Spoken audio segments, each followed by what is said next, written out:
अध्याय 51। थामली ने अपना सिर हिलाया। जीवितों को मृतकों को शरीर देखना चाहिए, बिना शरीर के मैं इस पर विश्वास नहीं करता। आसपास के जनरलों ने अपना सिर झुका लिया और कुछ नहीं कहा। लंबे समय तक खामोश अंतिम संस्कार हॉल में एक कर्कश आवाज बोली। इस विनम्र जनरल ने मेरी अपनी आंखों से देखा। एक दाढ़ी वाला जनरल निराश दिख रहा था। इस विनम्र जनरल ने मेरी अपनी आंखों से जनरल मो फेंग को उनके द्वारा खाया हुआ देखा। थामली ताबूत के सहारे झुक गई, अंदर टूटी तलवार और टूटे कवच को देखती रही। शक्तिहीनता की भावना ने उसके पैरों को जकड़ लिया, जिससे वह हिलने में असमर्थ हो गई। इस विनम्र जनरल ने भी इसे अपनी आंखों से देखा। किसी ने चुपचाप सहमति जताई। जितने अधिक गवाह थे, उतना ही अधिक थामलाई इस सत्य पर विश्वास करने से खुद को रोक नहीं सका कि मैकफोंग की दुखद मृत्यु हुई थी। उसकी 5 उंगलियों ने ताबूत की दीवारों को कसकर पकड़ रखा था और दबाव के कारण उसकी उंगलियां सफेद हो रही थी। मोटे लकड़ी के ताबूत से एक दरार जैसी आवाज आई, जिससे एक फिंगरप्रिंट पीछे छूट गया। पकड़ लिया। उसने सिर हिलाया। उसकी आवाज बहुत धीमी थी, लेकिन यह टूटने वाली डोरी की तरह थी, जिससे लोगों के दिल दुखी हो गए। यह राजा, मुझे पता है। उसने अपना सिर नीचे कर लिया, जैसे कि वह ध्यान कर रही हो। उसकी भावनाएं प्रकट नहीं हुईं, लेकिन इस तरह से अपना सिर नीचे करने से लोगों को लगा कि एक महिला जो हमेशा सीधी खड़ी रहती थी, इस समय एक साही की तरह थी जिसकी सारी रीढ़ें टूट गई थी। अब उसमें हमला करने की इच्छा नहीं थी। राक्षस जाति बुरी तरह से पराजित हुई। सेनापति बुरी तरह से मारे गए। अगर वह उस समय वहां होती, तो हालात इतने बुरे नहीं होते। शेनली ने अपने दांत पीस लिए, लेकिन एक पल के बाद उसने अपना सिर उठाया, पलटी और मो फेंग के ताबूत को छोड़ दिया। बचे हुए जनरलों की लाशों को देखते हुए, फिर धीरे धीरे अंतिम संस्कार हॉल से बाहर निकलते हुए, वह रुकी नहीं। कदम दर कदम दृढ़ निश्चयी, कदम दर कदम नीचे डूबती गई। शेनली किसी से भी बेहतर जानती थी, मृतकों को पुनर्जीवित नहीं किया जा सकता। पछतावा बेकार है, पछतावा बेकार है। वह जो कर सकती है वह है जीवित लोगों को जीवित रहने देना। अंतिम संस्कार हॉल से निकलते हुए हवा में बदबू अभी भी नाक को चुभ रही थी। शेनली ने प्रशिक्षण मंच पर कदम रखा, एक हाथ अपनी छाती पर रखा, एक हाथ आकाश की ओर इशारा किया। उसके मुंह से हृदय विधि मंत्र निकला। उसके चारों ओर धीरे धीरे सफेद रोशनी जगमगा उठी। उसके केंद्र के रूप में उसके साथ प्रकाश की एक किरण सभी दिशाओं में फैल रही थी। मैं अपने नाम का उपयोग भूल की नदी का नेतृत्व करने के लिए करती हूँ। आत्मा मार्गदर्शन तकनीक के 7 शब्द, प्रत्येक शब्द दृढ़ता से उसकी आवाज के साथ गिरते हुए, प्रकाश हर जगह जुगनू की तरह उड़ता हुआ, उजाड़ शाम की रोशनी में सीधे आसमान में उड़ता हुआ। बेहद खूबसूरत लेकिन बेहद दुखद भी। शोकपूर्ण चीखें दिल दहला देने वाली थी। शेनली ने सैन्य शिविर के बाहर दूर सैनिकों के दफन स्थान पर देखा। वहां बहुत से लोग रो रहे थे और प्रकाश के उन ठंडे बिंदुओं का पीछा कर रहे थे। काश वे उनके साथ उड़ पाते। शेनली ने अपने हाथों को नीचे लटका दिया, अपनी मुट्ठियां भींच ली। बी शांग के राजा, शेनली, मेरी जान की कसम खाओ। उसकी आवाज ऊंची नहीं थी, लेकिन प्रशिक्षण मंच के नीचे बैठे जनरलों ने उसे साफ सुना। इसका बदला अवश्य लिया जाना चाहिए। हवा बह रही थी। शेनली के बाल उड़ रहे थे। उसकी आंखों के सामने रोशनी के अनगिनत धब्बे चमक रहे थे, मानो वे सैनिकों की आखिरी ताकत हों जो उसकी शपथ को दोहरा रहे थे। आसमान धीरे धीरे काला होता गया और एक ही चांद अलग अलग जगहों पर चमकने लगा। छोटी नदी के किनारे पेड़ के नीचे बैंगनी लबादा पहने एक युवक खड़ा था। ओह, क्या राजा बी शांग दानव लोक में वापस आ गया है? हाँ, आपके अधीनस्थ को सटीक जानकारी मिली है। आज दोपहर थाम ली दानव लोक में वापस आ गया। काले कपड़े पहने नकाबपोश आदमी ने अपना सिर झुकाया और जमीन पर घुटनों के बल बैठकर सम्मानपूर्वक उत्तर दिया, वह दानव क्षेत्र का अमृत वापस ले आई, दानव राजा को विषमुक्त किया और फिर राजधानी शहर से अनगिनत नाराज आत्माओं को ले जाने के लिए आत्मा हस्तांतरण तकनीक का इस्तेमाल किया। हाँ, वह एक उद्धारकर्ता की तरह है। कोई आश्चर्य नहीं कि दानव क्षेत्र के मूर्ख उसकी पूजा करते हैं। उसकी उंगलियों ने हल्के से खुरदरी छाल को छुआ। मैंने पूरे दानव महल की खोज की, लेकिन फीनिक्स फायर पल की आभा नहीं पा सका, जिसे शेन म्यू यू ने शेन ली को दिया होगा। ऐसा लगता है कि अब हमारे पास उससे निपटने के अलावा कोई विकल्प नहीं है। जनरल फू सिन्हा, पिछली लड़ाई में हमने 58 राक्षसों को खो दिया था और उनमें से कुछ के शवों को अभी भी वापस जोड़ा जाना बाकी है। मुझे डर है कि कुछ समय तक लड़ाई जारी रखना सुविधाजनक नहीं होगा। चाहे थाम ली कितना भी शक्तिशाली क्यों न हो, वह अभी भी अकेला है। फुसिन्ह ने एक पल के लिए सोचा और फिर कहा, खुथियन उयेन के पास 4 या 5 राक्षसों को भेजो, रास्ते में थोड़ा शोर मचाओ ताकि थाम ली को बाहर निकालो, फिर मैं व्यक्तिगत रूप से कार्रवाई करूंगा, उसे मार दूंगा और फुंग हुआ चाओ को वापस ले लूंगा। हाँ, काले कपड़े पहने आदमी ने जवाब में अपने हाथ जोड़े, लेकिन झिझकते हुए कहा, जनरल, लेकिन यंग मास्टर। फू सिन्ह की आंखें ठंडी हो गईं। आपको यंग मास्टर को इसके बारे में तब तक नहीं बताना चाहिए जब तक कि ऐसा न हो जाए। थामली के साथ व्यवहार करते हुए युवा मास्टर ने अनगिनत बार उसका दिल नरम किया है। मैंने फीनिक्स फायर पल पाने के लिए तथा भविष्य की परेशानियों को खत्म करने के लिए भी थाम लाई को मार डाला। एक बार थाम ली की मृत्यु हो जाए तो चाहे यंग मास्टर को कोई भी आपत्ति क्यों न हो, कुछ भी करना असंभव हो जाएगा। उसकी उंगलियों से एक काली गैस निकली, जिसने तुरंत पेड़ों की चोटियों को ढक लिया। थोड़ी देर बाद पत्ते मुरझा गए और काली गैस फैल गई। अंत में एक काले मोती में संघनित होकर फू सिन्ह की हथेली में गिर गई। उसने अपना मुंह खोला और मोती निगल लिया, लेकिन उससे पहले मुझे कुछ स्वस्थ लोग ढूंढो जो अभी भी जीवित हों, ताकि मेरी आंतरिक ऊर्जा को फिर से भरने में मेरी मदद कर सकें। तुम्हारा अधीनस्थ आज्ञा मानेगा। हवा चली और मुरझाए हुए पत्ते गिरने लगे। शेन ली ने सैन्य शिविर में मामलों की व्यवस्था पूरी कर ली और अगले दिन पहले से ही माओ घंटा था। उसने रॉयल पैलेस में लौटने का अवसर लिया और देखा कि यद्यपि रुया भयभीत था, उसकी आत्मा अभी भी स्थिर थी। शश भी वहां था। उसके शरीर पर फर लंबा हो गया था। जब से शेन ली ने कमरे में प्रवेश किया, तब से वह व्यक्ति और पक्षी उसके कान में चहक रहे थे, उसे उस दिन की भयावहता के बारे में बता रहे थे। थाम ली चुपचाप सुन रही थी। जब नू नहा ने अपनी सांस पकड़ने के लिए आराम किया, तो उसने उसके सिर पर थपथपाया। यह राजकुमार वापस आ गया है। मैं निश्चित रूप से किसी को भी अब तुम्हें धमकाने नहीं दूंगा। 5-7 बजे नू नहा स्तब्ध थी।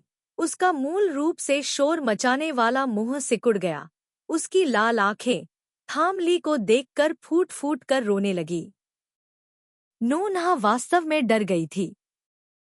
महल में थोड़ी देर आराम करने के बाद थाम ली ने अपने कपड़े बदले, अपना हल्का कवच पहना और महल में प्रवेश करना चाहती थी। जाने से पहले नू नहा ने उसे बुलाया, लंबे समय तक हिचकिचाया और अंत में कहा, महारानी को अपना ध्यान रखना होगा। नू नहा और सुअद दोनों आपके वापस आने का इंतजार कर रहे हैं। थाम ली ने हंसते हुए कहा, यह ठीक है, यह सिर्फ महल जा रहा है, मैं आज रात वापस आ जाऊंगा। नू नहा ने सिर हिलाया, लेकिन थाम ली को मुड़कर दरवाजे से बाहर न जाते देखकर नू नहा को अपने दिल में एक अजीब सा डर महसूस हुआ। मानो थाम ली वापस नहीं आएगा। महाराज, अपना ख्याल रखना, नू नहा ने फिर से जोर से चिल्लाया। थाम ली ने अपना सिर घुमाए बिना हाथ हिलाया। मुझे पता है। दानव राजा का जहर पूरी तरह से उतर चुका था, लेकिन वह पहले बहुत खून खो चुका था और अभी भी बेहोश था। सिविल सेवक चिंतित थे, लेकिन उन्हें समझ नहीं आ रहा था कि क्या करें। तीनों बुजुर्ग काउंसिल हॉल में बैठे और अस्थायी रूप से दानव राजा की जगह सत्ता संभाली। शेन ली काउंसिल हॉल के बाईं ओर बैठे थे और चुपचाप नीचे बैठे अधिकारियों की हर जगह हो रहे दंगों की रिपोर्ट सुन रहे थे। मानो हर जगह सैन्य बलों को नियंत्रित करने के लिए दुश्मन द्वारा दानव राजधानी पर हमला करने के दौरान दंगे भड़क उठे, लेकिन कुछ ही दिनों के बाद वे धीरे धीरे शांत हो गए। यह सुनकर शेन ली ने भौहें सिकोड़ ली। ऐसी बात केवल यह साबित कर सकती थी कि कोई अंदरूनी व्यक्ति था। एक बुजुर्ग ने धीरे से कहा, यह सिर्फ दंगा नहीं है।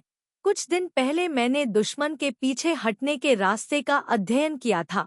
अगर मैं दानव राजधानी की संरचना से बहुत परिचित नहीं होता, तो मैं निश्चित रूप से इतनी जल्दी पीछे नहीं हट पाता।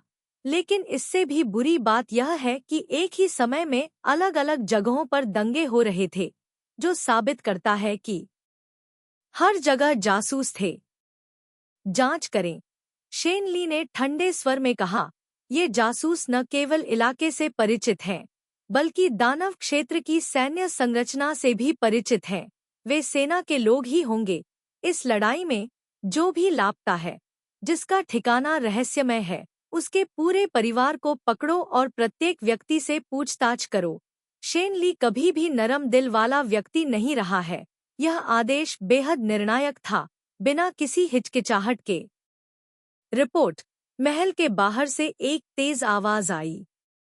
दूत दरवाजा तोड़कर अंदर घुसा और घुटनों के बल बैठकर हाथ जोड़कर बोला, महाराज, वे अभेद्य राक्षस फिर से प्रकट हो गए हैं। हर कोई चौंक गया। थैम लाई तुरंत उठ खड़ा हुआ। उसकी आंखें बर्फ की तरह ठंडी थी। कहाँ? कितने आदमी? केवल 4 या 5। वे खुथियन रसातल की ओर चले गए। काउंसिल हॉल में तुरंत शोर मच गया। हर कोई जानता था कि शून्य स्वर्गीय रसातल में हजारों राक्षसी जानवर थे। अगर वे अवरोध को तोड़कर उन राक्षसी जानवरों को छोड़ देते, तो यह दानव क्षेत्र के लिए एक भयानक आपदा होती।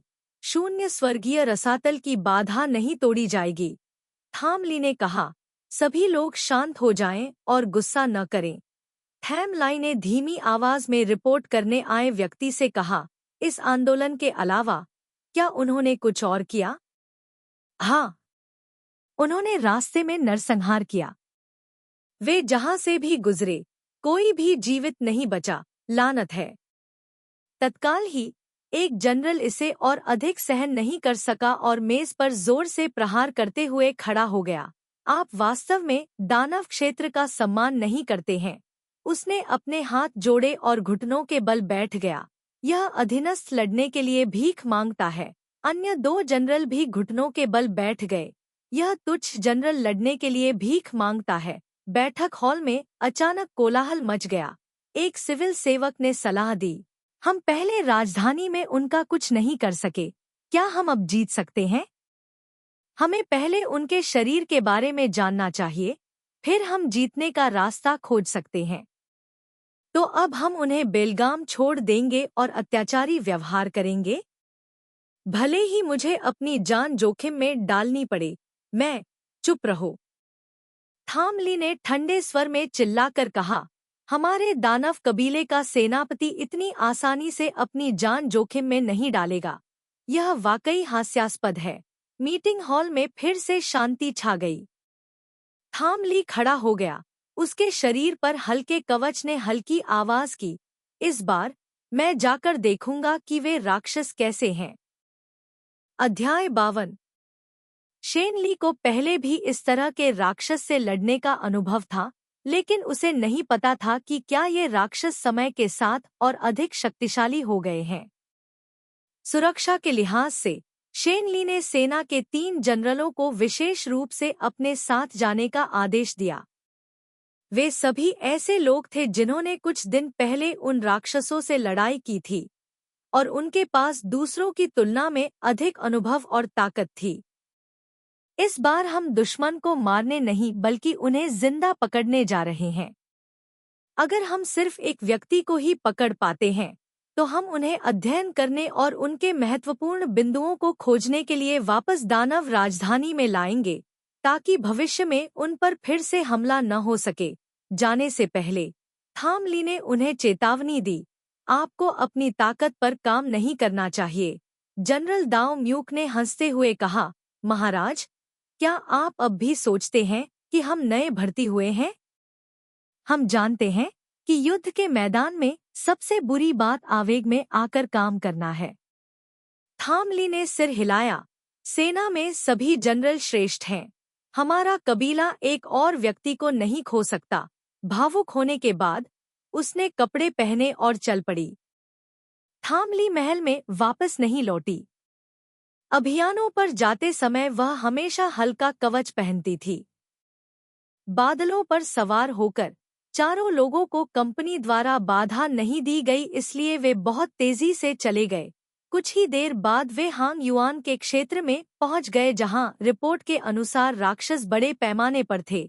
बिना जांच किए हवा में चारों लोगों ने चमकदार आग के साथ एक जगह देखी। वे जल्दी से उड़ गए। यह जगह उत्तर में ज्यादा दूर नहीं थी, खुथियेन रसातल।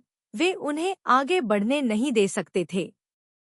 थाम लाई की तेज आंखें थीं। बादलों से नीचे देखते हुए उन्होंने एक राक्षस को एक बच्चे को घसीटते हुए देखा। दोनों हाथों से उसकी बाह पकड़ी हुई थी। मुंह खुला हुआ था, मानो बच्चे को टुकड़े टुकड़े करके खा जाएगा। बच्चा इतना डर गया था कि वह रोना भूल गया, बस मूर्खता से उस खूनी मुंह को देख रहा था। एक पल में दाईं ओर से एक चांदी की रोशनी थाम ली जानती थी कि उनके शरीर कितने मजबूत हैं, इसलिए उसने बिना किसी कसर छोड़े इस भाले से राक्षस की बाह तोड़ दी। भाले की नोक जमीन पर जोर से लगी, जिससे आसपास के पेड़ और घास हिलने लगे और जमीन कांपने लगी। राक्षस ने अपना सिर उठाया और चिल्लाया। उसके कटे हुए दोनों हाथों से खून बच्चे के चेहरे पर बह रहा था, लेकिन बच्चा केवल शेन ली की आकृति को देखता रहा। ऐसा लग रहा था कि वह बच गया है, इस पर प्रतिक्रिया करने में असमर्थ था। शेन ली के पास बच्चे को देखने का समय नहीं था। उसने उसे पीछे की घास में फेंक दिया।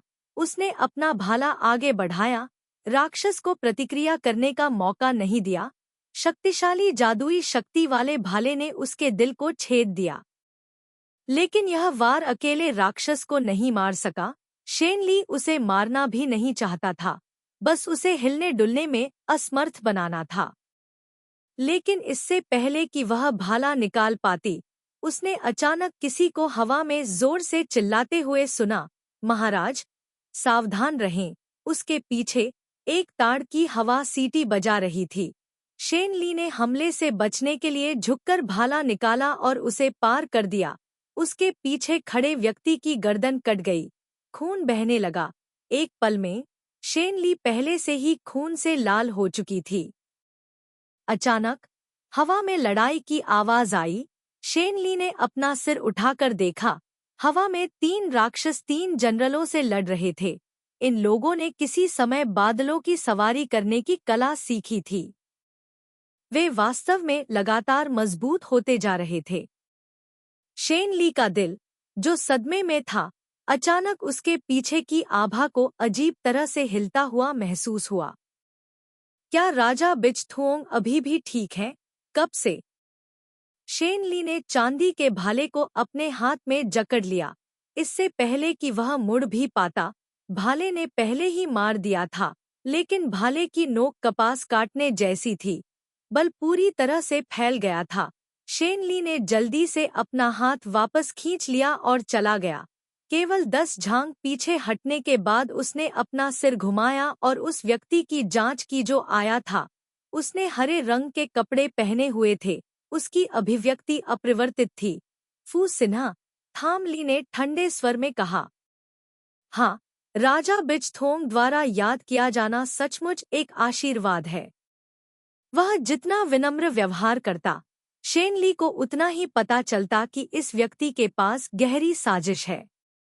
यहाँ व्यक्तिगत रूप से आने पर उसके पास किसी तरह की साजिश होनी चाहिए।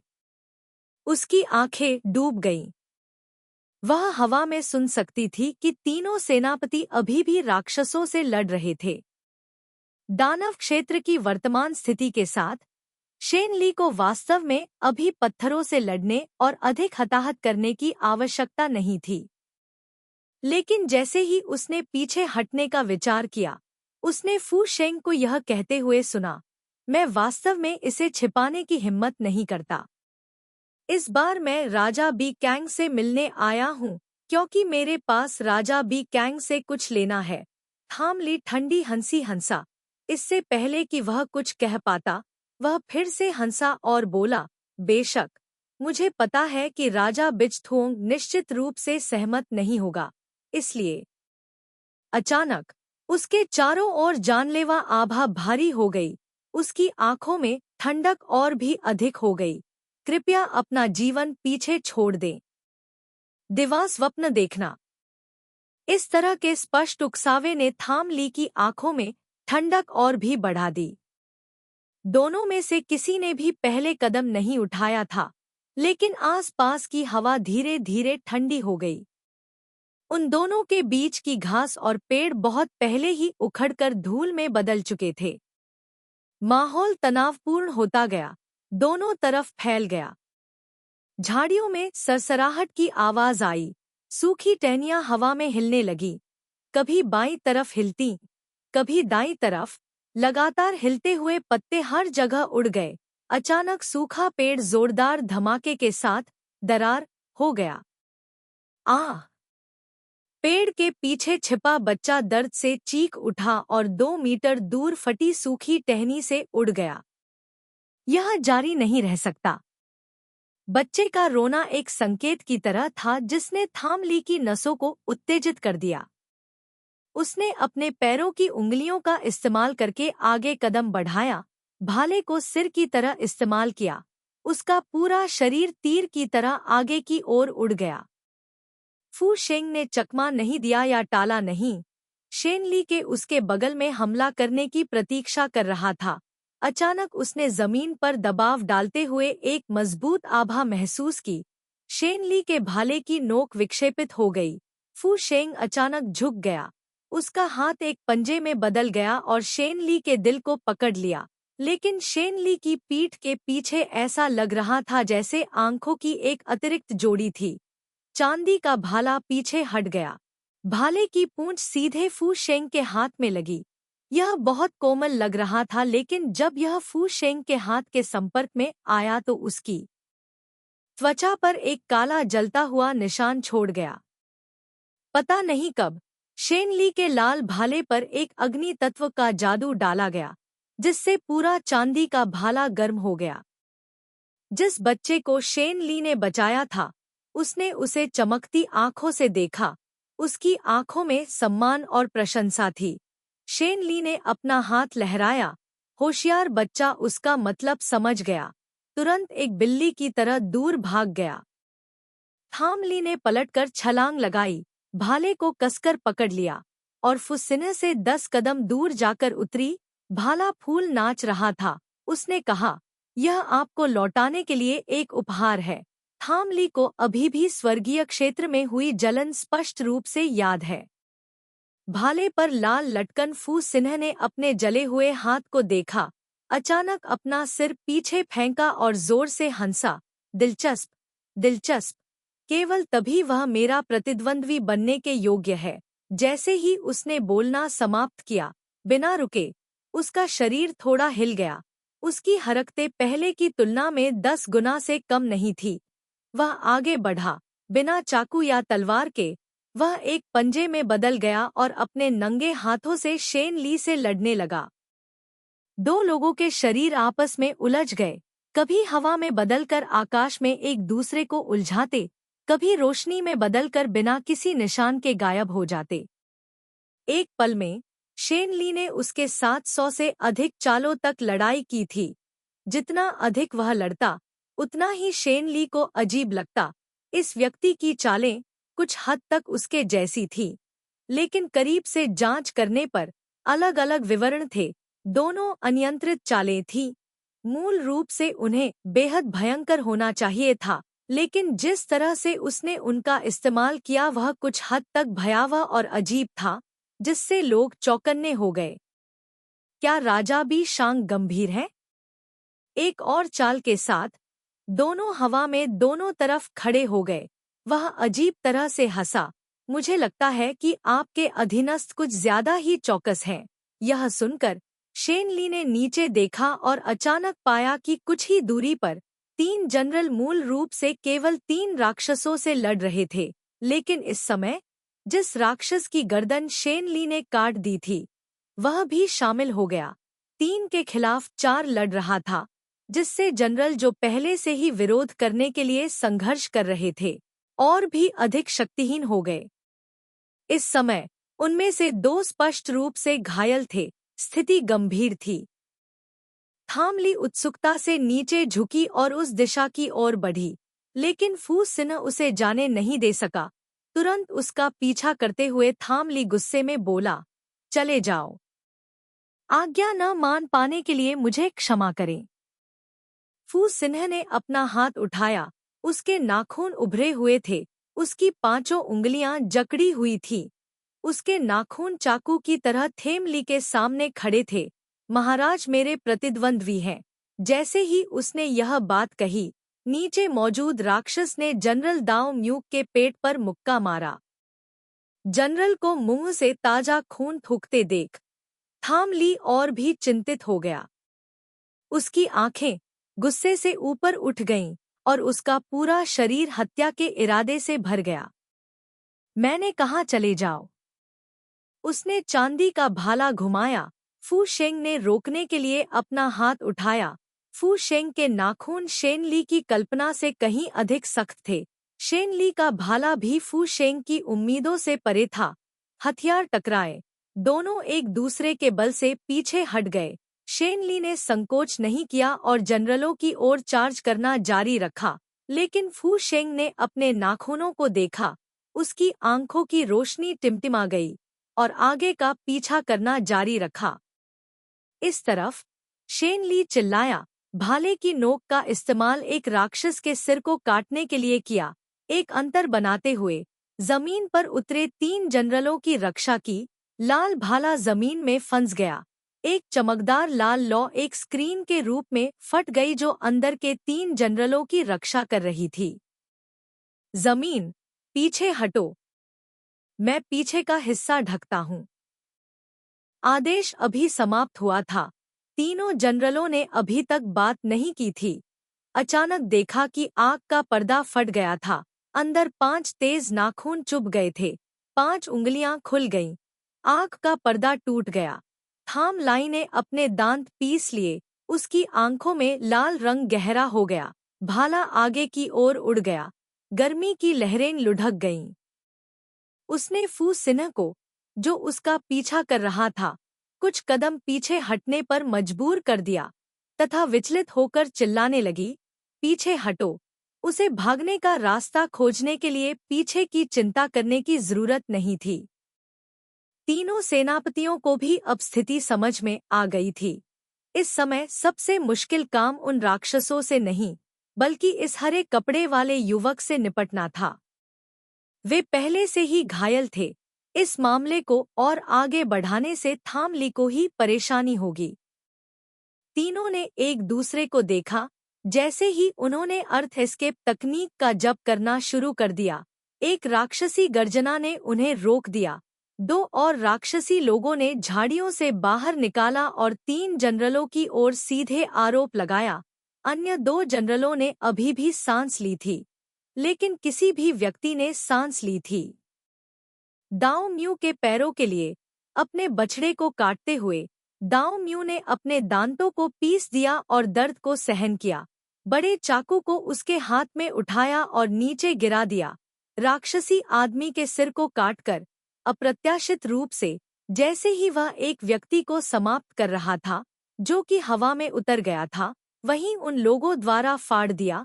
खून से बाहर उन्होंने उसके मांस को फाड़ दिया और उसे अपने पेट में निगल लिया। दुखद यह दृश्य देखकर उसका दिमाग तुरंत खाली हो गया, यहाँ तक कि उसकी पीठ पर फू शेंग की 5 उंगलियां खरोंच गई थी, लेकिन उसे कुछ भी महसूस नहीं हुआ। तो यह पता चला वे वास्तव में लोगों को खाते हैं। तो यह पता चला कि दानव क्षेत्र के जनरलों ने ऐसी स्थिति में लड़ाई लड़ी। फू शेंग पागलों की तरह हंसा। क्या यह दृश्य सुंदर है? पिछली लड़ाई में मेरे प्यारे बच्चों को भी ऐसे ही भरपेट खाना मिला था। वह जनरल जिसे वह महत्व देती थी, एक जीवित जीवन जिसने उसके साथ इस भूमि की रक्षा की, उसे इस तरह से फाड़ दिया गया। लानत है। शेन ली की उंगलियां सफेद हो गईं। उसने चांदी के भाले को मुट्ठी में जकड़ लिया। लानत है। उसने अपना सिर नीचे किया, दांत पीसते हुए बोली। वह जनरल की ओर बढ़ने ही वाली थी, लेकिन फू सिन्ह ने उसे रोकने के लिए अपना हाथ उठाया। लड़ाई अभी खत्म नहीं हुई है, मैं तुम्हें लोगों को बचाने नहीं दूंगा। उसे खत्म नहीं करते हुए शेन ली ने अचानक अपना सिर उठाया। फू शेंग थोड़ा चौंक गया। उसने देखा कि शेन ली की आंखों की गहराई में एक लाल बत्ती उगती है। उसकी स्पष्ट रूप से काली और सफेद आंखों को लाल रंग में रंगती है। फिर उसकी आंखों के कोने से बाहर निकलने के लिए एक चमकदार लाल रंग की तरह एक अजीब तरह की गुदगुदी। स्वर्ग और पृथ्वी। शेन ली के सिर पर पीले बाल टाई फाड़ दिया गया था। उसके काले बाल बिखरे हुए थे। इस शक्तिशाली आभा में जड़ से टिप तक की काले बालों को लावा में डूबा हुआ लग रहा था, धीरे धीरे लाल रंग में उगता था, जो कि उसके मांस और रक्त को बढ़ाता है। एलवाए रुक गया। पलक झपकते ही शेन ली गायब हो गया था। सीधे उस जगह की ओर मारा गया था जहां राक्षस इकट्ठा हो रहे थे। उसने अपने भाले का उपयोग नहीं किया। उसने एक हथेली के साथ अपने सिर के शीर्ष को थप्पड़ मारा। एक राक्षस का सिर, दूसरे राक्षस की छाती पर हथेली का वार। उसके सीने में आग भड़क उठी। कुछ ही चालों में वह मौजूद सभी राक्षसों के संपर्क में आ गई थी। वे सभी जल गए थे। आखिरकार जब तक सभी राक्षस जलकर राख नहीं हो गए, शेन ली ने अपनी हथेली फिर से एक जनरल की ओर घुमाई और थपथपाया। लेकिन जलती हुई गर्मी वाली हथेली अचानक उस जनरल की छाती के सामने 3 इंच आगे रुक गई, संपर्क नहीं बना पाई। शेन ली ने अपने शरीर को थोड़ा झुकाया, घबराहट में अपना सिर हिलाया, जैसे कि वह अपनी समझदारी वापस पाने की पूरी कोशिश कर रही हो। आखिरकार उसने अपना सिर घुमाया। उसकी आंखें लाल थीं क्योंकि वह फू शेंग को देख रही थी। एक क्षण में उसका शरीर फू सिन्ह के सामने गिर गया। तुम मरने के लायक हो। उसने जो भी शब्द और वाक्य लिखे थे, वे बहुत कठिन थे। जैसे ही उसकी आवाज खत्म हुई, उसने अपने पंजे फू शेंग की ओर घुमा दिए। फू शेंग ने रोकने के लिए अपना हाथ उठाया, लेकिन अचानक उसके स्टील जैसे नाखून नरम पड़ गए। शेन ली के हाथ में कोई बाधा नहीं आई क्योंकि उसने उसके चेहरे पर थप्पड़ मारा। उसकी हथेली ने एक कर्कश ध्वनि की। फू शेंग लगातार कई झांग दूर चला गया। तुरंत बर्फ संघनन तकनीक का उपयोग करते हुए शेन ली द्वारा मारा गया गाल पकड़ लिया। बर्फ और आग ने उसके गाल पर संपर्क किया। दर्द ने उसकी अभिव्यक्ति को और अधिक दयनीय नहीं बनाया, केवल फू शेंग की आंखों को और भी ठंडा कर दिया, जैसा कि एक फीनिक्स से उम्मीद की जाती है। उसकी आवाज गर्म और ठंडी थी, जिसे पहचानना मुश्किल था। चेहरे पर घाव ठीक होने का इंतजार किए बिना थाम लाई ने फिर से हमला कर दिया। चांदी के भाले से चकाचौंध करने वाली रोशनी निकली और बिजली की तरह प्रहार हुआ। प्रतिरोध करने में असमर्थ फू सिन्ह चौंक गया और पीछे हटने के लिए मजबूर हो गया। रास्ता खोजना आसान नहीं था। वह बादलों में कूद गया और भागने के लिए मुड़ गया। थाम लाई ने उसका पीछा किया। जमीन पर एक जनरल जोर से चिल्लाया, महाराज! जब दुश्मन अपनी अंतिम सीमा पर हो तो उसका पीछा मत करो। सावधान रहो, किसी चाल में मत फंसो। थामली ने अब उसकी बात नहीं सुनी। वह फुस्सिने की आकृति का पीछा करती रही, एक के बाद एक आकाश में गायब हो गए। मानव क्षेत्र की ओर भागते हुए थामली ने अचानक महसूस किया कि उसके चारों ओर पानी की भाप बहुत भारी हो गई है।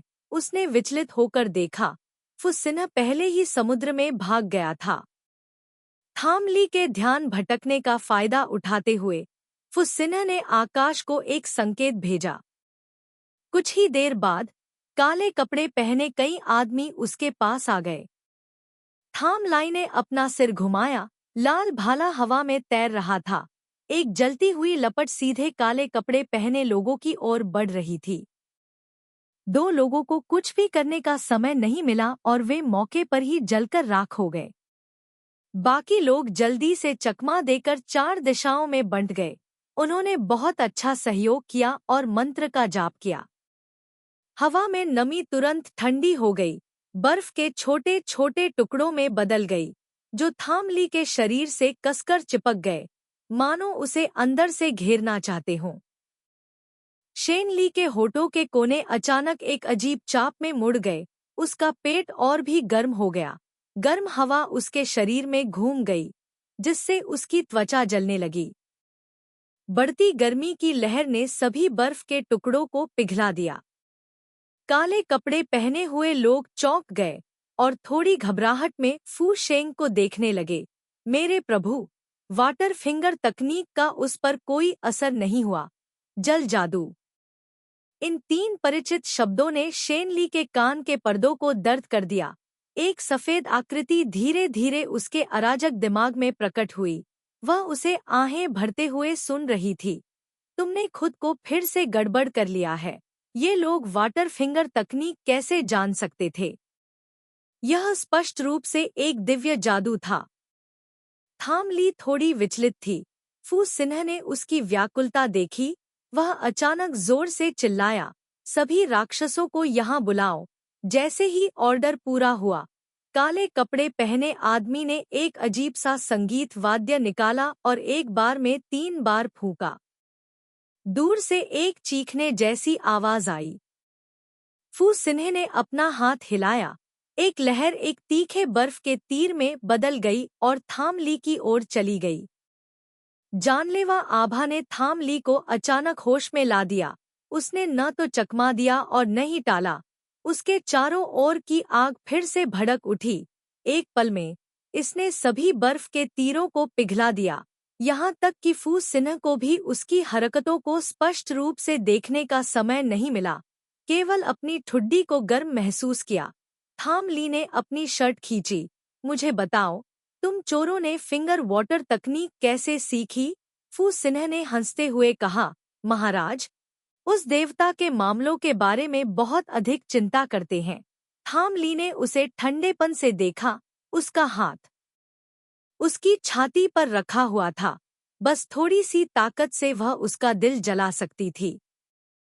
एक पल में आसमान से बिजली का एक बोल्ट गिरा, जिससे थामली को फुस्सिन्ह को दूर फेंकना पड़ा। उसे कई मीटर पीछे धकेल दिया गया।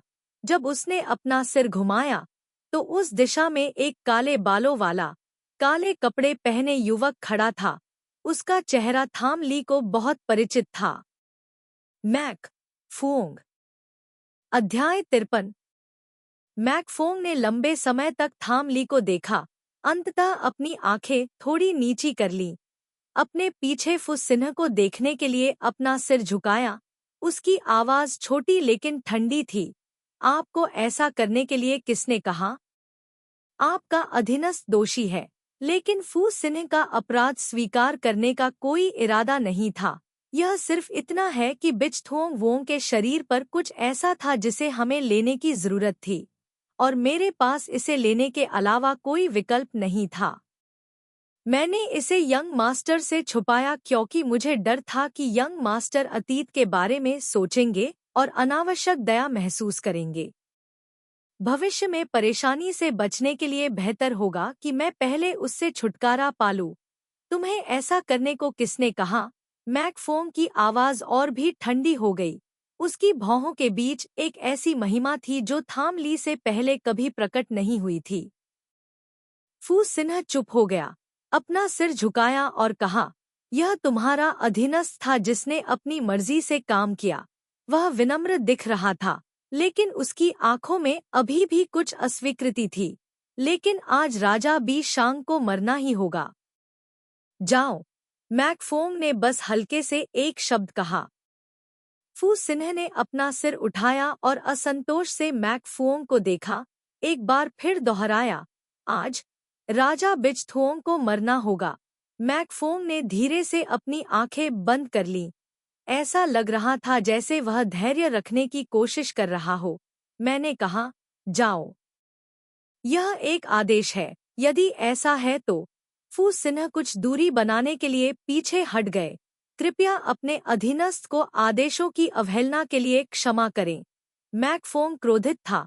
उसकी सांसें चल रही थी जब उसने अचानक थाम लाई की थोड़ी आश्चर्यचकित आवाज सुनी। युवा मास्टर।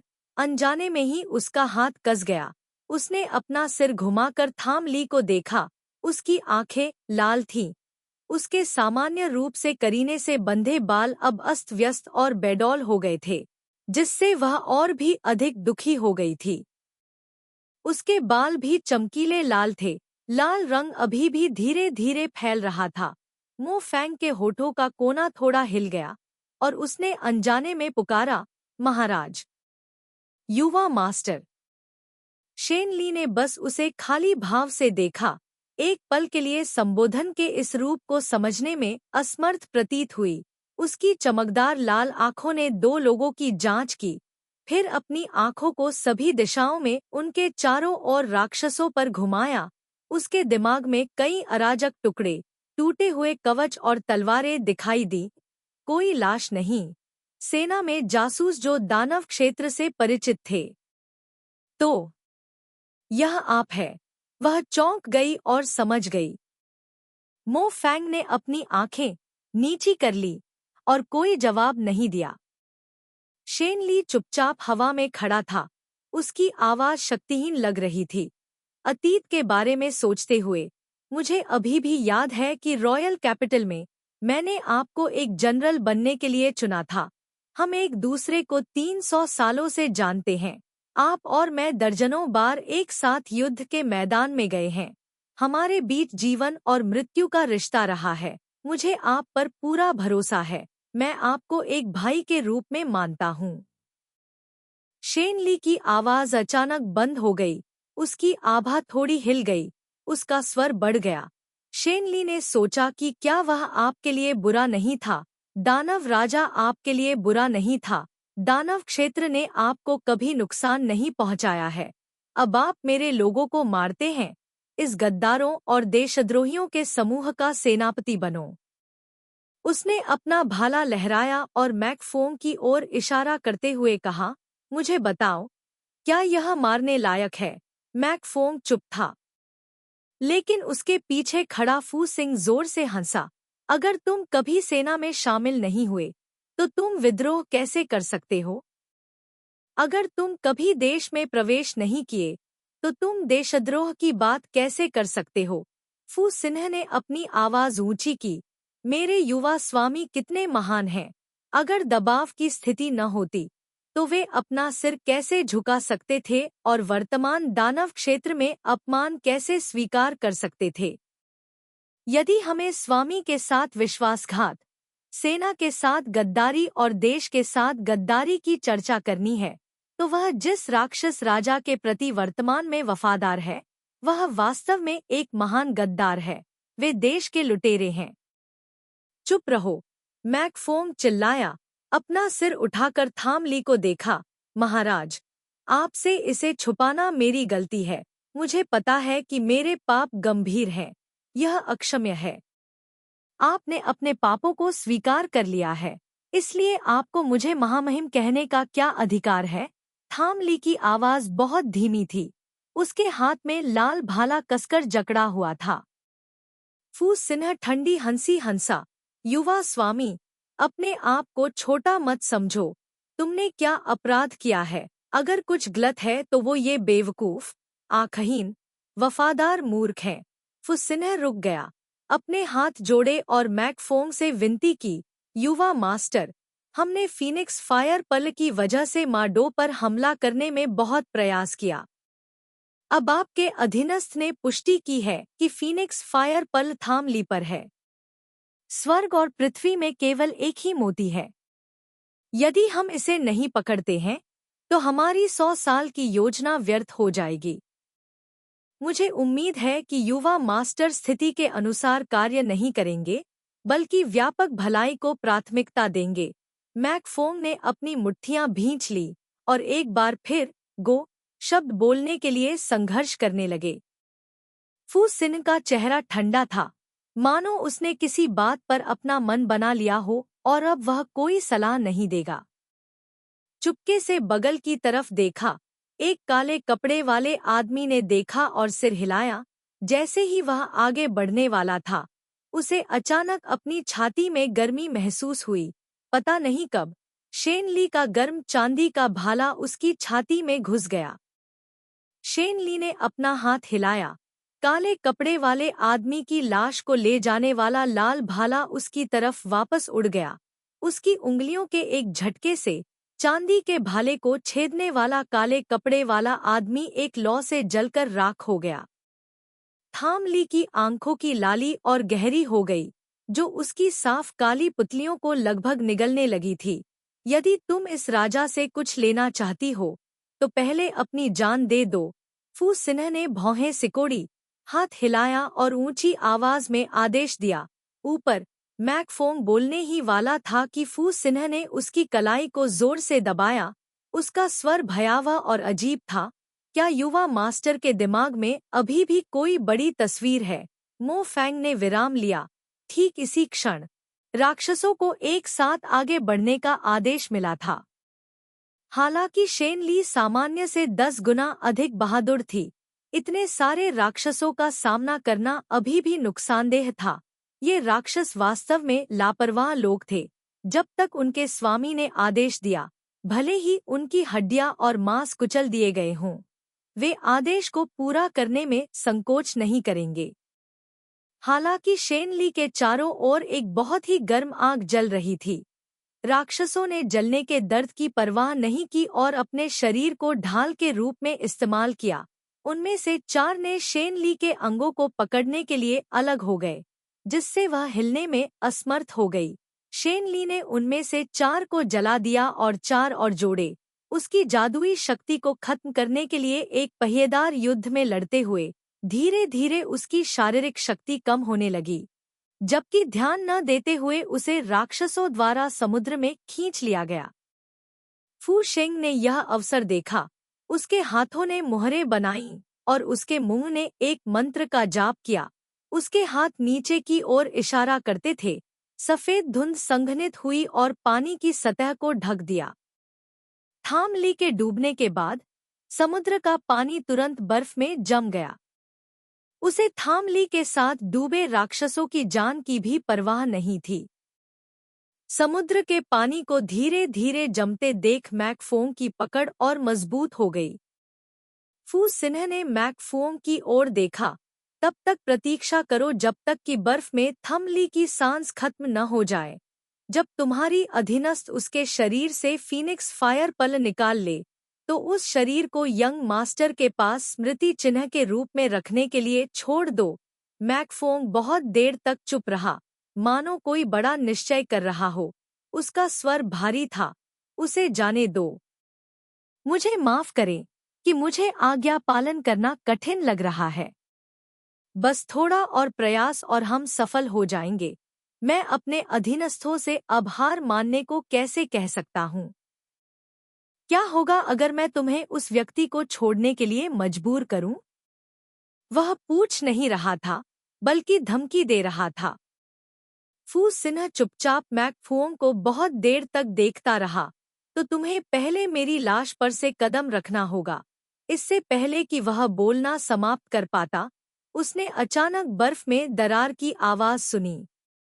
फू शेंग चौंक गया और उसने अपना सिर घुमाकर देखा। असंभव। इससे पहले कि वह प्रतिक्रिया कर पाता, एक गर्म लहर बर्फ को चीरती हुई बाहर निकली। लाल भाला फू शेंग की छाती में फटे हुए बांस की तरह घुस गया। भाले ने बिना किसी हिचकिचाहट के सीधे उसकी छाती में छेद कर दिया। थामली की आंखें खून से भी ज्यादा लाल थीं। उसके काले बाल पूरी तरह से चमकीले लाल हो गए थे। वह मानव दुनिया के भित्तिचित्रों पर असुर राक्षस की तरह थी, जो लोगों की जान लेने के लिए आ रही थी। आज मैं तुम्हें टुकड़े टुकड़े कर दूंगा। ऐसा कहने के बाद भाला बाहर निकाला गया। चांदी का भाला खून से सना हुआ था और जानलेवा आभा भारी हो गई थी। अत्यधिक गर्म तापमान ने उसके बगल में मो फांग को असहज महसूस कराया। शेनली ने फू शेंग को ताकत हासिल करने का कोई मौका नहीं दिया। उसने भाले की नोक को उसके सिर पर वार करने के लिए घुमाया। यह देखकर मो फैंग के पास शेनली को रोकने के लिए हमला करने के अलावा कोई विकल्प नहीं था। इस पल ने फू शेंग को मौका दिया था। वह लड़खड़ा गया और एक तरफ कूद गया। काले कपड़े वाला आदमी जल्दी से उसका समर्थन करने के लिए आगे बढ़ा। फू शेंग को भागने दिया। शेनली ने मो फैंग को देखने के लिए अपना सिर घुमाया। इससे पहले कि वह कुछ कह पाता, एक हथेली का वार पहले ही उसकी छाती पर लग चुका था। उसकी छाती से एक ज्वाला फूट पड़ी, जो उसके दिल और फेफड़ों को जला रही थी। मो फैंग ने जल्दी से अपने मन को शांत करने के लिए अपना संकल्प रोक दिया। फैलती हुई ज्वाला को दबा दिया। बस एक पल के लिए आराम किया। उसने देखा कि शेनली फिर से आगे की ओर हमला कर रहा है।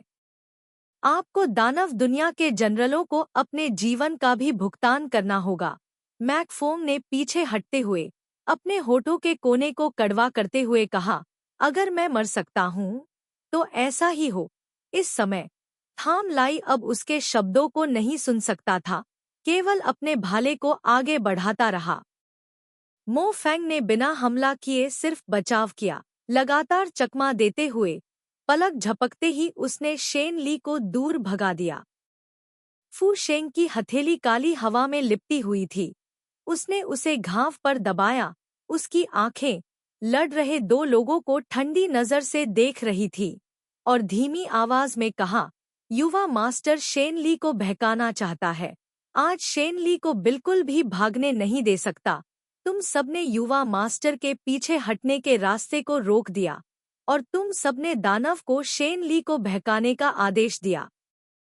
जब तक मैं पुनर्जीवित नहीं हो जाता तब तक प्रतीक्षा करो और मैं उसकी जान ले लूंगा। जब उसने अपने निर्देश देना समाप्त कर दिया तो काले कपड़े पहने आदमी ने उसके आदेश प्राप्त किए और चला गया। उसने झुककर एक राक्षस को बुलाया, एक हाथ राक्षस की छाती पर रखते हुए, अच्छा लड़का, अगर यह नौबत न आती तो मैं तुम्हारे साथ ऐसा व्यवहार नहीं करता। इसे अपने स्वामी के प्रति अपनी वफादारी समझो। जैसे ही उसने बोलना समाप्त किया, राक्षस की आंखें बाहर निकल आईं। उसने एक घुरघुराहट की। उसने अपना सिर अकड़कर घुमाया, देखा कि फू सिन्ह की पांचों उंगलियां उसके सीने के मांस को छेदती हुई पंजों में बदल गई हैं। उसका धड़कता हुआ दिल अचानक से दब गया। दर्द अवर्णनीय था। फू सिन्ह ने बिना किसी हिचकिचाहट के अपना दिल बाहर निकाला और अपने शरीर को दूर धकेल दिया। राक्षस एक परित्यक्त खिलौने की तरह था, गहरे समुद्र में गिर रहा था, लहरों में गायब हो रहा था। फू शेंग ने खूनी दिल को काटा, बिना चबाए निगल लिया और थोड़ी देर बाद दिल को उसने खा लिया। अपने होठों से खून पोंछते हुए फू शेंग ने आसमान की ओर देखा और राहत की सांस ली, जैसे कि वह बेहद संतुष्ट था। शेन ली ने उसके सीने पर जो घाव किया था, वह भी धीरे धीरे ठीक हो गया। उसके सीने पर लगे घाव से काली गैस बाहर निकली और आखिरकार घाव पूरी तरह से बंद हो गया। काली गैस उसके सीने से ऊपर उठी, उसकी गर्दन के चारों ओर और अंत में उसकी आंखों में घुस गई। लेकिन अचानक उसकी आंखें काली हो गईं, किसी जानवर की आंखों की तरह। एक ठंडी और उदास नजर सीधे शेन ली की ओर देख रही थी। इस समय शेन ली के पेट में गर्मी ने उसे भी दर्द महसूस कराया, लेकिन इस दर्द ने उसके शरीर को लगातार एक बड़ी शक्ति के साथ उभार दिया, जैसे कि यह पहाड़ों और नदियों को जला सकता है। जितना अधिक वह लड़ती, उतना ही उसे पता नहीं चलता कि वह क्यों लड़ रही है। उसकी सारी समझदारी धीरे धीरे जलते हुए शब्द मार डालो से आक्रांत हो गई। कोई पीछे से हमला कर रहा था, लेकिन इससे कोई फर्क नहीं पड़ता।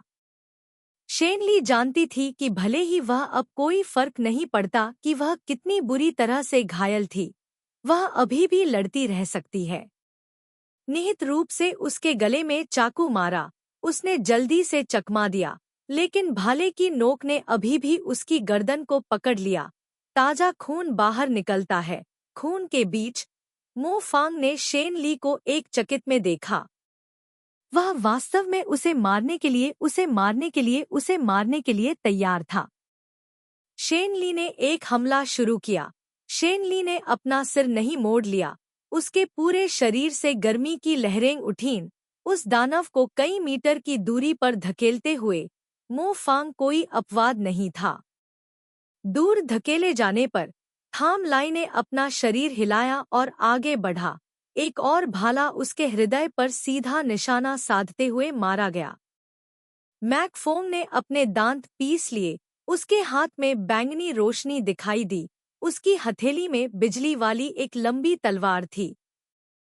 किंग की आवाज सुनकर उसने थाम ली के हमले को रोकने के लिए संघर्ष किया। अगर यह एक नश्वर हथियार होता तो यह बहुत पहले ही क्षतिग्रस्त हो गया होता, लेकिन मो फोंग की बैंगनी तलवार बिल्कुल भी क्षतिग्रस्त नहीं हुई। इसके विपरीत इसकी चमक और भी अधिक बढ़ गई।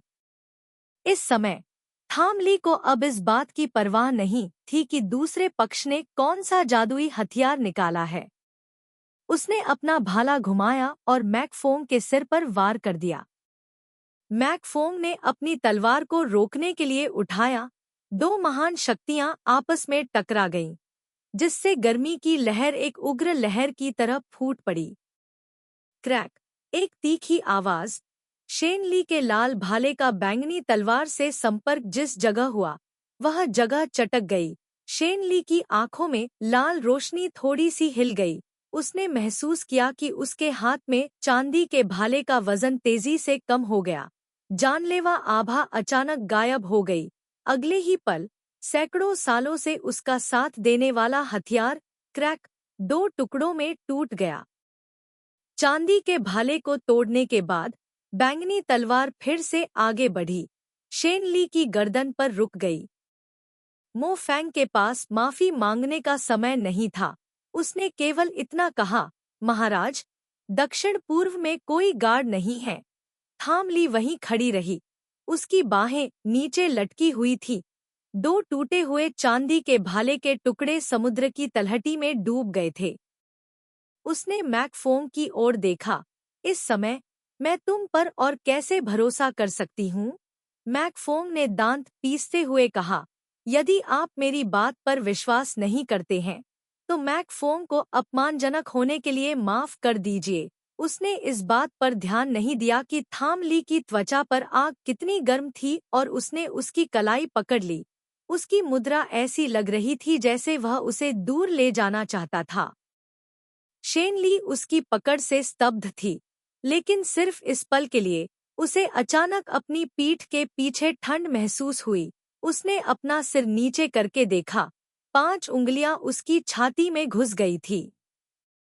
मो फैंग ने आश्चर्य से अपना सिर घुमाया, लेकिन जब उसने शेन ली के पीछे फू शेंग को देखा, तो उसकी पुतलियां सिकुड़ गईं। शेन ली की छाती से ताज़ा खून बह रहा था। उसकी छाती में दर्द नहीं था, यह उसके पेट में बढ़ती भयानक गर्मी थी जिसने उसे दर्द महसूस कराया। उसके पीछे फू शेंग पागलों की तरह हंसा। फीनिक्स फायर पल मेरे हाथों में गिर गया है। महान योजना सफल होने वाली है। वह अपना हाथ वापस खींचना चाहता था, लेकिन थाम लाई ने अचानक उसके 5 तीखे नाखून खींच लिए। मैंने तुमसे कहा था। उसने धीरे से अपनी लाल आंखें बंद कर ली। अगर तुम कुछ चुराना चाहते हो तो पहले अपनी जान छोड़ दो। वह अब अपने पेट की गर्मी को दबा नहीं सकती थी, उसे अपने खून के साथ पूरे शरीर में फैलने दे रही थी, जिससे उसके अंग जलने लगे थे। वह अपने खून को उबलता हुआ महसूस कर सकती थी और जानती थी कि वह धीरे धीरे अपने अंदर की आग से जलकर मर रही है। लेकिन अपने पीछे फू सिन्हा की चीख सुनाई दी, असंभव, बिल्कुल नहीं। जल उंगली तकनीक काम क्यों नहीं करती? केवल जल जादू। योजना सफल नहीं हुई। मैं कैसे संतुष्ट हो सकता हूँ? दूर दूर तक फैले सभी राक्षस बुरी तरह से चीख रहे थे और काले कपड़े पहने वे लोग भी इसे टाल नहीं पा रहे थे। थामली के होठों के कोने थोड़े मुड़े हुए थे। वह इन लोगों के उद्देश्य को नहीं जानती थी, नहीं वह जानती थी कि वह और मैकफोंग क्या योजना बना रहे थे। लेकिन दो मास्टरमाइंड यहाँ थे। उसके हाथों में मौजूद राक्षसों ने भी अपनी सारी खोहें बाहर निकाल ली होंगी। उन सबको यही मार डालो, चाहे उनकी कोई भी साजिश हो, वे अब उसे अंजाम नहीं दे सकते। उसकी आंखों के सामने हुई बड़ी आपदा को छोड़कर, चाहे वह दानव क्षेत्र, दानव वंश, दानव राजा या यहाँ तक कि स्वर्गीय क्षेत्र के लिए ही क्यों न हो, सब कुछ अच्छा था। उसके दिल में आग जल रही थी। शेनली ने अनजाने में अपना शरीर झुका लिया। उसके पीछे फू शेंग ने अब कोई आवाज नहीं की। मो फैंग की सांस अब महसूस नहीं हो रही थी। आखिरकार वह दर्द से कराहने से खुद को नहीं रोक पाई। यह दर्द होता है, यह बहुत दर्द होता है। केवल अब उसने थोड़ी कमजोरी दिखाने की हिम्मत की, लेकिन इस दुनिया में अब कोई नहीं जानता था। राजा बी शांग शेनली इस दुनिया में एक बहादुर और इच्छुक व्यक्ति की छवि छोड़ जाएगा जिसने अपनी जान जोखिम में डाली। कोई नहीं जानता था कि अपने जीवन के अंतिम क्षण में वह भी एक महिला की तरह डरी हुई थी और मदद नहीं कर सकती थी, लेकिन चूक गई। अनगिनत राख समुद्र में बिखर गई, लुढ़कती लहरों से बिखर गई। समुद्री हवा ऊपर उठी, मानो नीले बादलों में बह रही हो। हवा में बची हुई सांसें नहीं जानती थी कि कहाँ उड़ना है। 9 गुना स्वर्ग, स्वर्ग से परे, एक सफेद पंख सफेद लबादे के बगल में घूम रहा था। काले और सफेद शतरंज के बीच में हान जी अकेले शतरंज खेल रहा था। एक पल के लिए विचार करते हुए उसने चाय का प्याला उठाया। जैसे ही वह पीने वाला था, अचानक एक ठंडी हवा चली। उसने अनजाने में अपनी आंखें उठाईं, अजीब तरह से बुदबुदाया, आज स्वर्ग के बाहर इतनी हवा क्यों चल रही है? उसने चाय का प्याला नीचे रखा, केवल एक दरार ध्वनि सुनने के लिए। चाय का प्याला नीचे से टूट गया, पानी शतरंज की पूरी बिसात पर फैल गया। अध्याय 54। जिस व्यक्ति ने इस बार दानव क्षेत्र और स्वर्गीय क्षेत्र पर छिपकर हमला किया था, उसका ठिकाना दानव क्षेत्र के राजा बी शांग द्वारा नष्ट कर दिया गया। दानव क्षेत्र से आए दूत ने साधारण कपड़े पहने, अपना सिर झुकाया और स्वर्गीय सम्राट को सूचना दी। दानव राजा ने मुझे विशेष रूप से रिपोर्ट करने के लिए यहाँ भेजा है। मुझे उम्मीद है कि स्वर्गीय सम्राट निश्चिंत हो सकते हैं। स्वर्गीय सम्राट ने सिर हिलाया, बहुत अच्छा, बहुत अच्छा। मुझे उम्मीद नहीं थी कि राजा बी कैंग के पास ऐसी क्षमताएं होंगी। क्या मैं पूछ सकता हूँ कि राजा बी कैंग कहाँ है? इस बार उसने डाकुओं का सफाया करने में अच्छा काम किया है। मैं उसे उदारता से पुरस्कृत करना चाहता हूँ। आपकी दयालुता के लिए धन्यवाद, स्वर्गीय राजा, लेकिन अब इसकी कोई आवश्यकता नहीं है। दानव क्षेत्र के दूत का हाथ जमीन पर मुट्ठी में बंद हो गया। वह बहुत देर तक चुप रहा, आखिरकार अपनी भावनाओं को नियंत्रित करते हुए सार्वजनिक नियमों के अनुसार सार्वजनिक मामलों को निपटाया। राजकुमार युद्ध में मर गया है। स्वर्गीय सम्राट एक पल के लिए स्तब्ध रह गया। इससे पहले कि वह प्रतिक्रिया कर पाता, अचानक एक चरमराहट की आवाज सुनाई दी।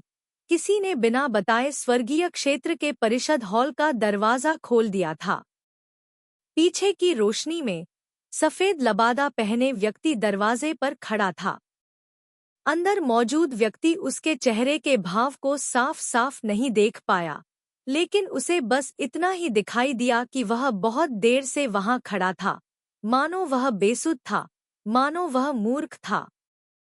लेकिन जब वह अंदर गया तो उसके चेहरे पर हमेशा की तरह कोई बदलाव नहीं था।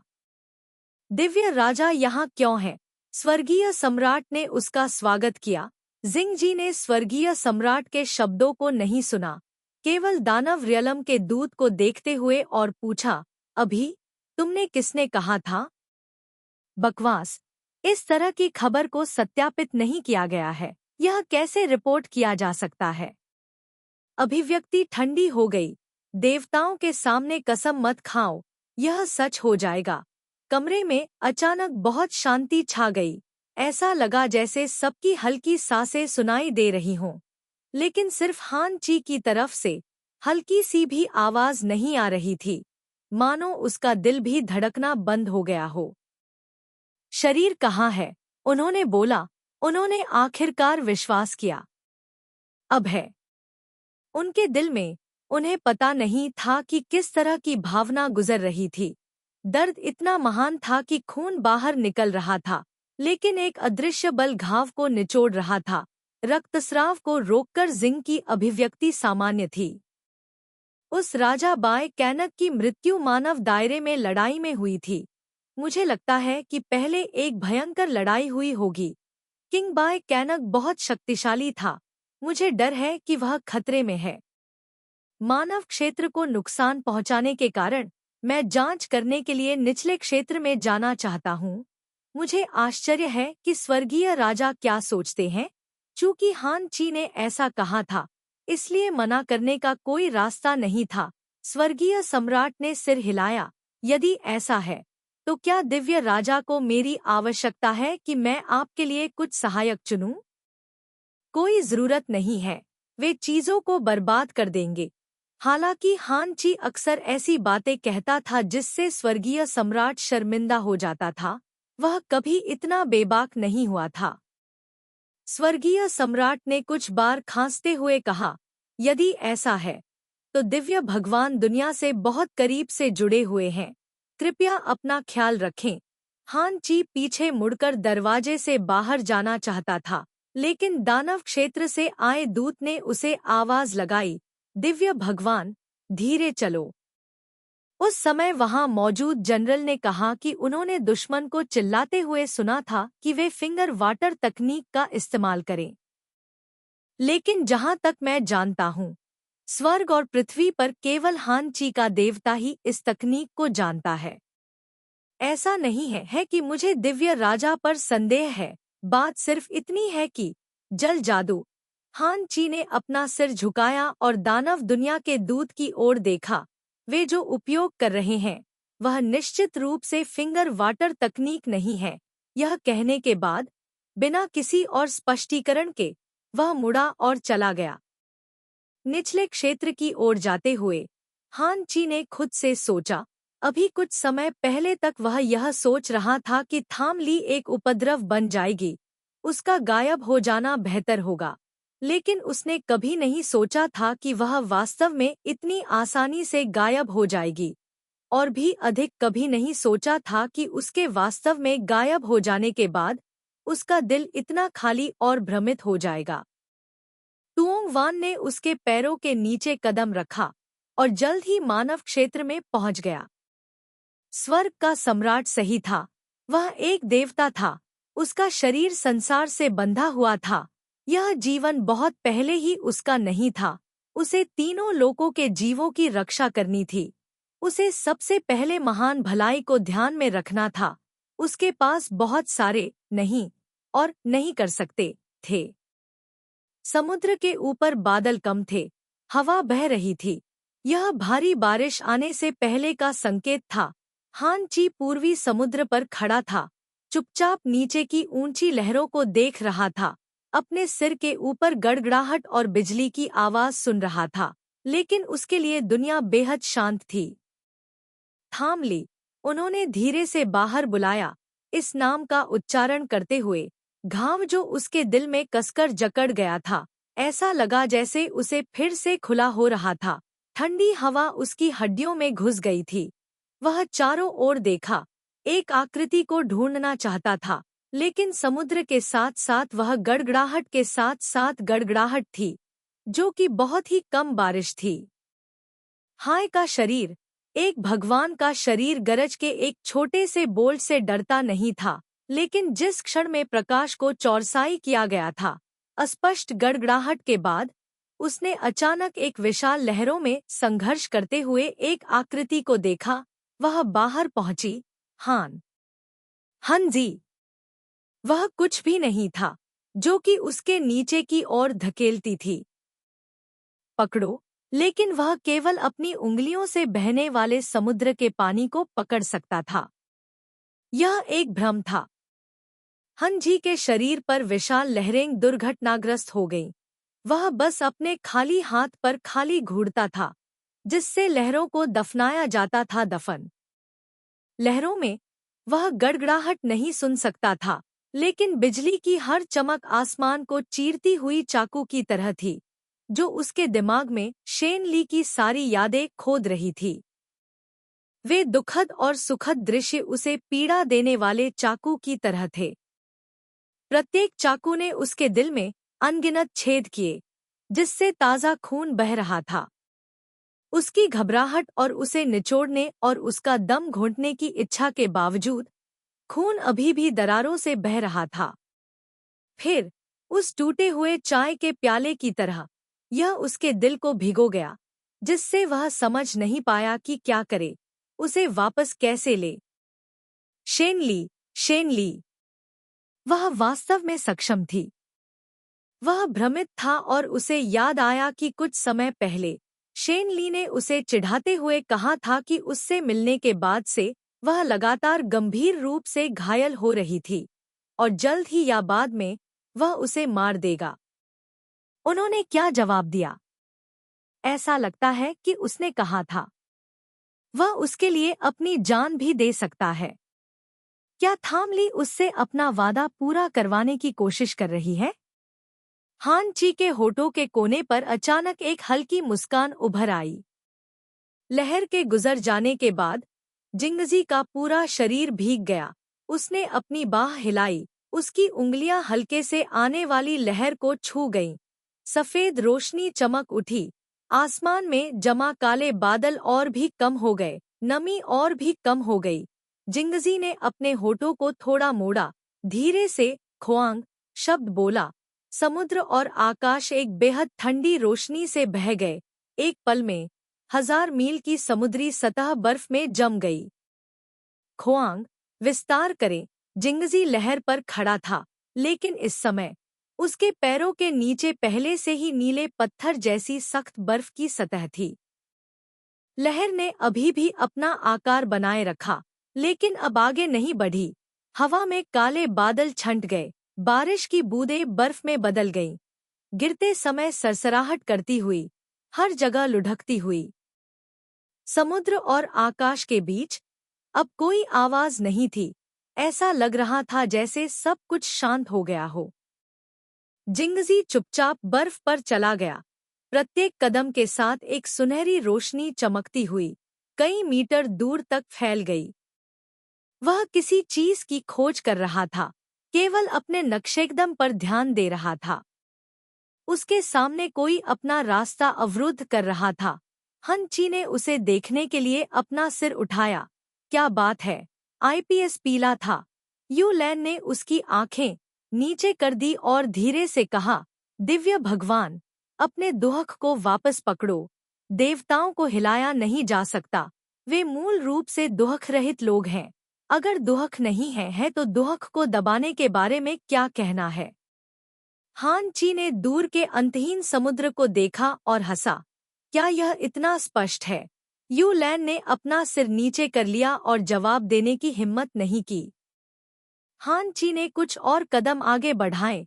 मैंने पहले कभी महसूस नहीं किया था कि 3 लोक विशाल हैं, एक देवता के शरीर के साथ, चाहे मैं कहीं भी जाऊं। यह केवल एक पल है, लेकिन अब मैं तीनों लोकों की विशालता को जानता हूँ। यहाँ तक कि पूर्वी समुद्र को भी मैं नहीं खोज सकता। उन्होंने हंसते हुए कहा, यह नहीं मिल सकता है। यह स्वर्ग की इच्छा भी है। ताजा खून का एक मुंहफट बाहर निकला। आप लैन को झटका लगा जब उसने यह देखा। वह जल्दी से जिंग जी का समर्थन करने के लिए आगे बढ़ गई। क्या दिव्य भगवान ठीक है? जिंग जी ने अपना सिर हिलाया। यह कहने का इरादा है कि इस जीवन में सोचा है कि वह इतनी दयनीय स्थिति में, ऐसी दयनीय स्थिति में होगा। इससे पहले वह टालता रहा और टालता रहा, लेकिन अंत में वह फिर भी इसे टाल नहीं सका। अगर उसे पता होता कि आज का दिन आएगा, तो उसे शुरू से ही थाम ली के साथ थोड़ा बेहतर व्यवहार करना चाहिए था। थोड़ा बेहतर, कम से कम उसे इतनी बुरी तरह से घायल होने से बचाना चाहिए था। वह वास्तव में उससे प्यार करने लगा था। यह केवल एक अफसोस की बात थी कि वह इसे अब और नहीं कह सकता था, और थाम ली इसे अब और नहीं सुन सकती थी। अध्याय 55। अंधेरे कमरे में कोने में केवल आग की रोशनी नाच रही थी, जो उसकी छाया को उसके पीछे पत्थर की दीवार पर प्रक्षेपित कर रही थी, जिससे दाई शब्द बन रहा था। उसके हाथ और पैर दोनों भारी काली लोहे की जंजीरों से बंधे हुए थे।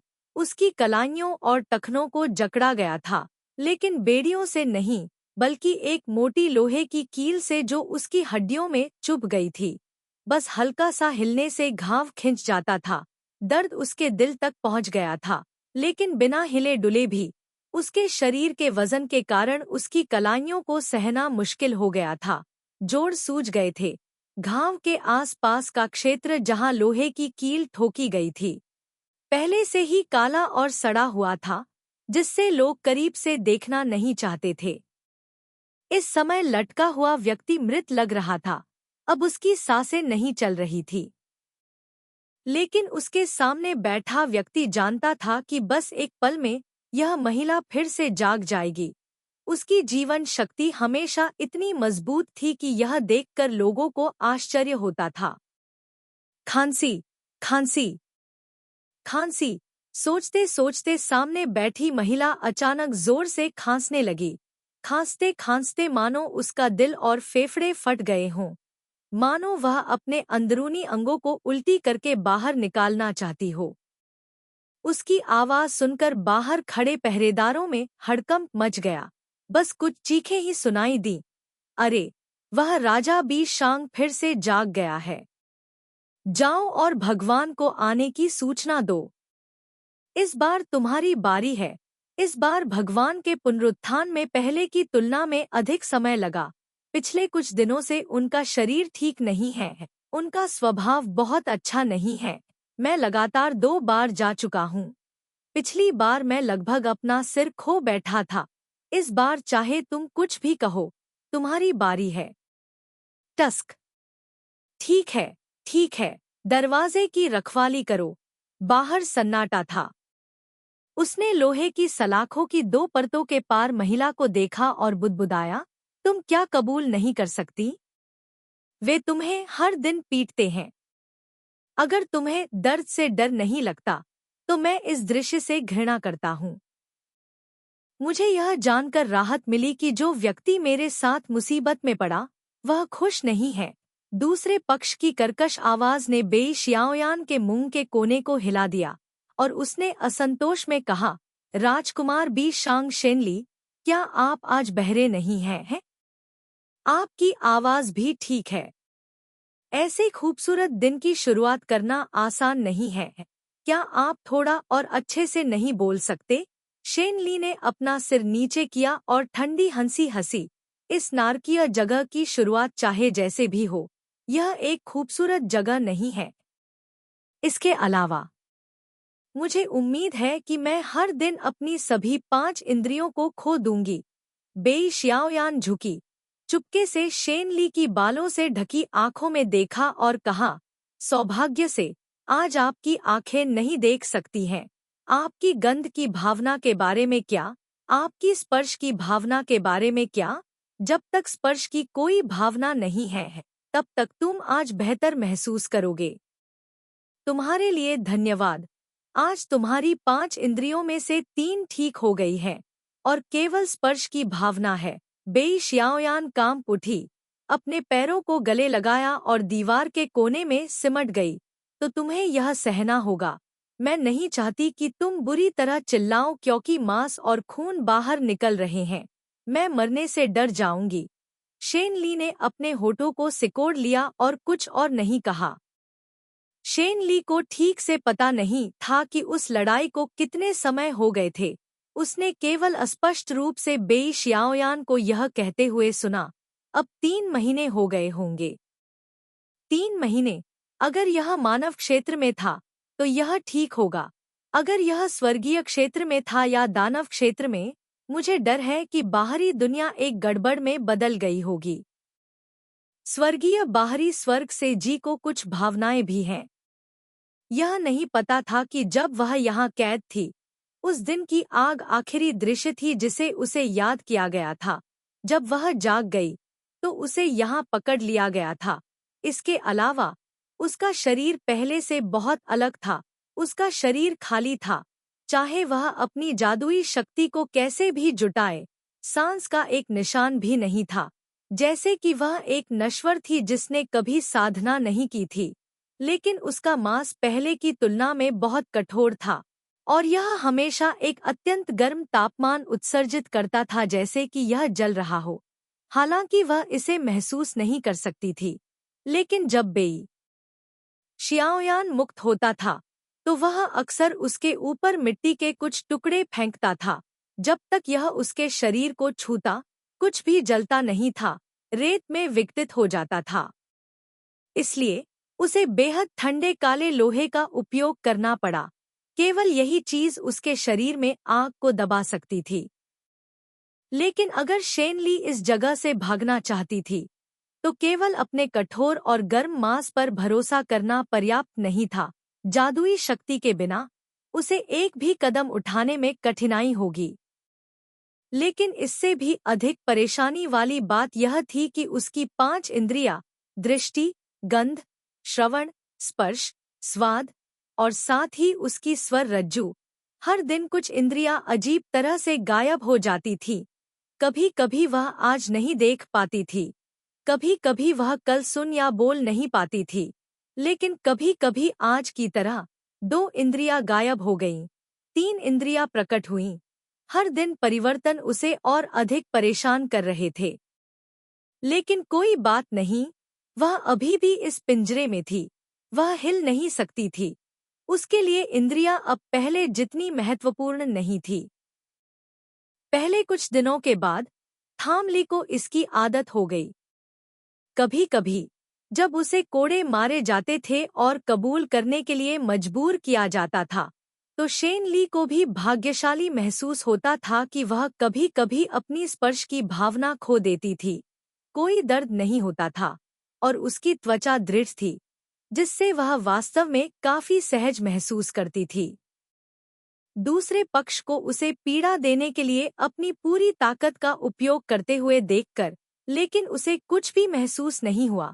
केवल उसे देखने के लिए ठंडी और तिरस्कारपूर्ण आंखों का उपयोग करते हुए, हर बार जब वह इस दृश्य के बारे में सोचती थी, तो जीत की भावना को महसूस करने से बचना मुश्किल था। जब शेन ली सोच रही थी, अचानक एक चरमराहट की आवाज आई। काले कपड़े वाला आदमी धीरे धीरे एक हरे कपड़े वाले आदमी को काल कोठरी में ले गया। नाचती हुई लपटें उस व्यक्ति के चेहरे पर अंकित थीं। उसके चेहरे पर पड़ती रोशनी उसकी झुर्रियों वाली त्वचा को और भी भयानक बना रही थी। लेकिन आज थाम लाई को इस भयानक चेहरे का सामना करने की जरूरत नहीं थी। क्या आज महाराज ठीक हैं? उसकी कर्कश आवाज शेन ली के कानों में चुभ गई। शेन ली ने उसे अनदेखा करते हुए केवल ठंडी मुस्कान दी। यह फू शेंग था, वह व्यक्ति जो हर दिन उससे पूछताछ करने आता था, और वह व्यक्ति जिसने उसे यहाँ कैद किया था। उस आग से जलने के बाद शेन ली को लगा कि वह एक फीनिक्स थी, जो एक प्राकृतिक उपहार के साथ पैदा हुई थी। शायद आग से नहीं डरती थी, लेकिन यह आदमी नहीं मरा, यह विश्वास करना वास्तव में कठिन था। शेन ली को यह भी संदेह था कि क्या उस दिन जो कुछ भी हुआ वह उसका सपना था। उसने जासूस का सपना देखा जिसने दानव क्षेत्र मो फेंग को धोखा दिया, फू शेंग के साथ लड़ने का सपना देखा, समुद्र में जलकर मरने का सपना देखा। लेकिन पिछले कुछ दिनों में कभी कभी बरामदगी की आवाज सुनकर, बाहर गार्डों की बातें सुनकर और बेई शियाओयान की कहानियां सुनकर शेन ली को भी पता चल गया कि सब कुछ सच था। वह वास्तव में जल गई थी। मो फैंग वास्तव में एक जासूस था और फू शेंग वास्तव में अमर था। उसके पास पुनर्जीवित होने की क्षमता थी। भले ही वह गंभीर रूप से घायल हो, वह बार बार जीवित हो सकता था। तभी शेन ली को पता चला, यह पता चला कि उसका नाम फू शेंग था, जिसका अर्थ है पुनर्जीवित होना। कितना बुरा आदमी था, लेकिन सौभाग्य से अब वह उसके द्वारा इस अवस्था में जला दिया गया था। उसकी जादुई शक्ति पहले जैसी नहीं थी।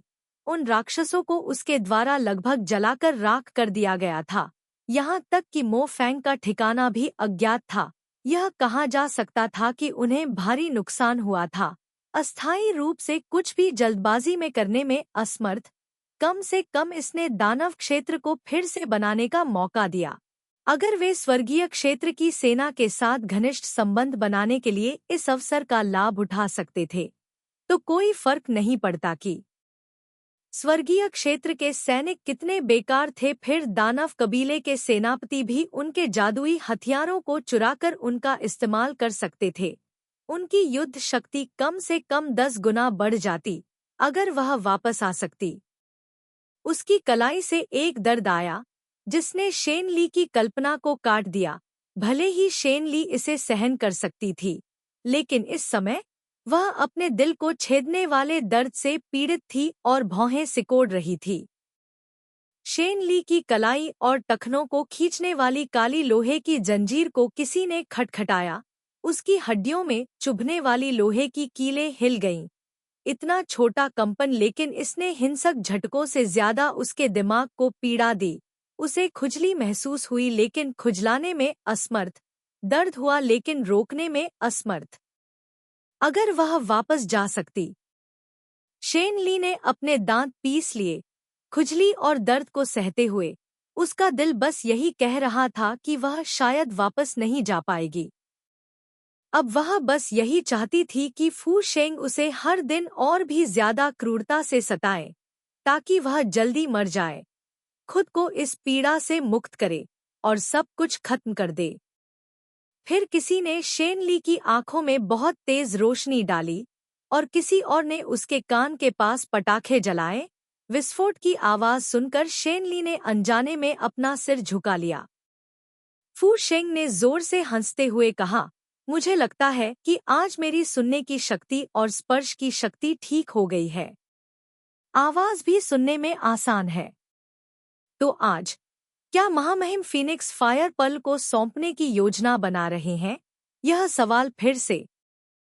हालांकि थाम ली फू सिन्ह से बेहद नफरत करता था और उसके किसी भी सवाल का जवाब नहीं देना चाहता था, लेकिन थाम ली ने वास्तव में असहाय महसूस किया जब उससे यह सवाल पूछा गया। मैंने इसे खा लिया, उसने ऐसा कहा। वह जानती थी कि जिस फीनिक्स अग्नि मोती के बारे में ये लोग बात कर रहे थे, वह संभवतः बी हाई थोंग चाओ था जो दानव राजा ने उसे दिया था। लेकिन दानव राजा ने कहा कि यह उसका है। उसने भी दानव राजा की बात मान ली और उसे खा लिया। लेकिन अब फू सिन्ह चाहता था कि वह उसे वह मोती सौंप दे जिसे उसने बहुत पहले पचा लिया था। थाम ली ने व्यंग्यात्मक ढंग से हंसते हुए कहा, तुम इसे बाहर निकालो। फू सिन्ह ने अपने दांत पीस लिए। थाम ली को थप्पड़ मारने के लिए अपना हाथ उठाया, लेकिन उसके लबादे के अंदर उसके हाथ पर अभी भी उस दिन जलाए जाने के निशान थे। उसने अपने गुस्से को दबाने की कोशिश की। अगर राजा बी थुओंग सहयोग नहीं करता है, तो आज भी शारीरिक दर्द सहना जारी रखो। यह कहने के बाद उसने अपना हाथ हिलाया। और उसके बगल में मौजूद परिचारक ने एक काला लोहे का कोड़ा निकाला जो पहले से तैयार किया गया था। फू शेंग ने अपना मुंह ढक लिया और कुछ बार खांसने के बाद एक तरफ हट गया। उसके बाद उसे कोड़े मारे। शेन ली ने अपना सिर नीचे कर लिया। उसके सामने पिंजरे में बेई जियाओ यान का रंग शेन ली से भी ज्यादा पीला था। उसे देखना खुद को देखने जैसा था। वह एक कोने में सिमट गया, बाहर के लोगों का ध्यान आकर्षित न करने की पूरी कोशिश कर रहा था। लेकिन जब फू शेंग ने अपना सिर घुमाया तो उसने उसे कोने में दुबका हुआ देखा। तीसरे राजकुमार, डरो मत। तुमने हमारे साथ इस तरह से सहयोग किया। अगर तुम कुछ जानते हो तो तुम उसे कहोगे। अगर तुम कुछ कहते हो तो सब कुछ कहो। हम स्वाभाविक रूप से तीसरे राजकुमार के साथ बुरा व्यवहार नहीं करेंगे। बेई जियाओ यान ने सिर हिलाया। वह इतना डर गया था कि उसे जोर से सांस लेने की हिम्मत नहीं हुई। यह पिटाई तब तक जारी रही जब तक फू सिन्हा थक नहीं गया। उसने हाथ हिलाया और काल कोठरी से बाहर निकल गया। उसके साथी उसके पीछे पीछे चले गए। जेल का दरवाजा बंद कर दिया गया और केवल एक ही आग बची, वह और थाम लाई। शेन ली को खून से लथपथ देखकर बेई शियाओयान ने बोलने की हिम्मत नहीं की। कमरे में काफी देर तक सन्नाटा रहा, लेकिन शेन ली ने सबसे पहले बात की और पूछा, उन्हें बेईहाई की सारी खुफिया जानकारी बता दो। उन्हें बेईहाई रॉयल पावर को जब्त करने दो और बेईहाई कबीले को कठपुतलियों में बदल दो। क्या तीसरे राजकुमार को दोषी महसूस नहीं होता? मैं। बेई शियाओयान की आवाज थोड़ी डरपोक थी। बेशक मुझे दोषी महसूस होता है, लेकिन कोई दूसरा रास्ता नहीं है। मैं तुम नहीं हूँ। मैं इतना दर्द सहन नहीं कर सकता। इसके अलावा मेरी शाही माँ दोषी है। जब से मैं छोटा था तब से मेरे साथ भेदभाव किया गया है। बेईहाई रॉयल कबीले के पास वास्तव में मेरे प्रति कोई भावना नहीं है। मैंने उन्हें धोखा दिया, वो भी मजबूरी में। शेन ली ने भारी स्वर में कहा, किसके पास अपना दुख नहीं होता, लेकिन विश्वासघात को माफ करना वाकई मुश्किल है। बेई जियाओयान चुप थी। अगर कोई खुद की देखभाल नहीं करता है तो स्वर्ग और पृथ्वी उन्हें नष्ट कर देंगे। आपको उनके साथ इतना जिद्दी होने की जरूरत नहीं है। बात यहीं तक आ गई है। बस उन्हें जो चाहिए वो दे दो। क्या यह पर्याप्त नहीं है? शेन ली का शरीर केवल 2 जंजीरों से बंधा हुआ था। इस स्थिति में भी वह फिर भी जोर से हंसी। मैंने वास्तव में इसे खा लिया। बेई जियाओयान ने उसे एक राक्षस की तरह देखा। शेन ली ने सिर्फ इतना कहा, तीसरे राजकुमार, चिंता मत करो, यह राजकुमार लोहे से बना है। बेई शियाओयान ने अपना सिर नीचे किया और बुदबुदाया, मैं वास्तव में आपको समझ नहीं पा रही हूँ। आप इस स्थिति में भी हंस सकते हैं। बेशक वह हंस सकती थी। उसे इस तरह से प्रशिक्षित किया गया था। न जाने कब से बैठी हुई थी। बेई शियाओयान धीरे धीरे नींद में आ गई। अपनी स्तब्धता में उसने अचानक कुछ आवाजें सुनी। बेई शियाओयान ने चौंक कर अपनी आंखें खोलीं। देखा कि काले कपड़े पहने एक आदमी शेन ली के सामने खड़ा था। उसके हाथ मुट्ठियों में बंध गए और वह थाम ली के कानों के पास ऊपर नीचे हिलने लगा, मानो वह उसे छूना चाहता था, लेकिन हिम्मत नहीं जुटा पा रहा था। महाराज, उसने उदास होकर पुकारा। उसकी आवाज भारी हो गई थी। उसके हाथ में एक बैंगनी तलवार दिखाई दी, जिसने काले लोहे की जंजीरों से शेन ली के चारों अंगों को काट दिया। उसने बेहोश शेन ली को अपनी बाहों में जकड़ लिया। मैं तुम्हें बाहर निकालूंगा। ये 5 शब्द कर्कश लेकिन निर्णायक थे, जिससे खंडन के लिए कोई गुंजाइश नहीं बची।